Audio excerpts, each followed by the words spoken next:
बातमी संभाजीनगरमधून. छत्रपती संभाजीनगरमध्ये 7 वर्षांच्या मुलाच्या अपहरण प्रकरणात एक धक्कादायक माहिती समोर आली आहे. अपहृत मुलाच्या कुटुंबियांकडून खंडणीचे पैसे उकळणं हा आरोपींचा मूळ उद्देश होताच, मात्र पैसे मिळाल्यानंतर आरोपी मुलाला कुटुंबाकडे सुपूर्द करणारच नव्हते, अशी माहिती पोलीस तपासातून उघड झाली आहे. मुलाचं अपहरण करणाऱ्या या टोळीचा नेमका प्लॅन काय होता, पाहूया एक रिपोर्ट.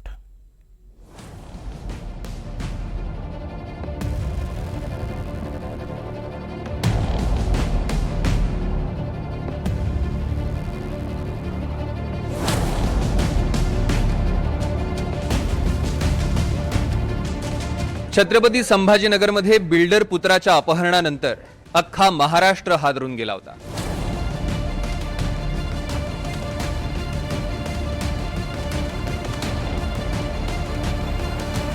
स्वतः गृहमंत्री देवेंद्र फडणवीसांनी या प्रकरणात जातीनं लक्ष घातलं होतं आणि अवघ्या 24 तासांच्या आत मुलाची सुटका करण्यात आली. दरम्यान आरोपींना गजाआड केल्यानंतर एक धक्कादायक माहिती समोर आली. अपहरणकर्ते 2 दिवस मुलाला सांभाळणार होते. 2 दिवसानंतर 2 कोटींची खंडणी कुठे आणून द्यायची याबाबत सांगणार होते. त्यानंतर अवयव विक्री करणाऱ्या टोळीला संपर्क करून कोट्यवधी रुपये उकळण्याचा त्यांचा डाव होता. विशेष म्हणजे ही सर्व माहिती स्वतः पोलिसांनी न्यायालयात दिली आहे. 4 फेब्रुवारीला संभाजीनगरचे नामांकित बिल्डर सुनील तुपे यांच्या मुलाचं अपहरण झालं. रात्रीच्या जेवणानंतर सुनील तुपे मुलगा चैतन्य सोबत घराबाहेर पडले होते. चैतन्य सायकल चालवत होता आणि वडील पुढे चालत होते. थोड्याच वेळात तिथे एक काळ्या रंगाची गाडी आली. आरोपींनी चैतन्यला उचलून गाडीत कोंबलं आणि ते फरार झाले. हा सगळा प्रकार वडील सुनील तुपे यांच्या डोळ्यासमोरच घडला होता. अपहरणानंतर आरोपींनी बिल्डरकडे 2 कोटींची खंडणी मागितली आणि मोबाईल फेकून दिला.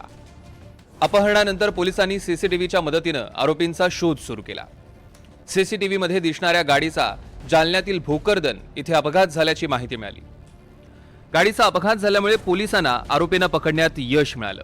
सदन वस्तीमधलं त्यांनी असं कुठलं स्पेसिफिक मुलाला ताब्यात घ्यायचं असं काही ठरलेलं नव्हतं, अशी प्राथमिक माहिती आहे. अजून बघा की सविस्तर मला असं सांगता येणार नाही, परंतु सदन वस्ती आहे त्या परिसरामध्ये आणि हे काही मुलं कामधंदा करत नाही. त्यांना आर्थिक उत्पन्नाचा कुठल्याही प्रकारचं स्रोत काहीच नाही त्यांच्याकडे आणि मोठ्या प्रमाणावर ते पैसे मिळवण्याच्या उद्देशानेच त्यांनी हा प्लॅन रचलेला आहे आणि त्यांचं नियोजन त्यांनी पद्धतशीर गेल्या 4-5 दिवसामध्ये केलेलं होतं. कारण की ज्या पद्धतीने त्यांनी फोन वापरलेला होता आणि ज्या पद्धतीने त्यांनी भाषा वापरलेली होती त्याच्यावरून आम्हाला थोडंसं त्यांना नक्कीच कुठल्या तरी प्रोफेशनल व्यक्तीचा पाठबळ आहे आणि मार्गदर्शन ही माहिती प्राप्त झालेली होती.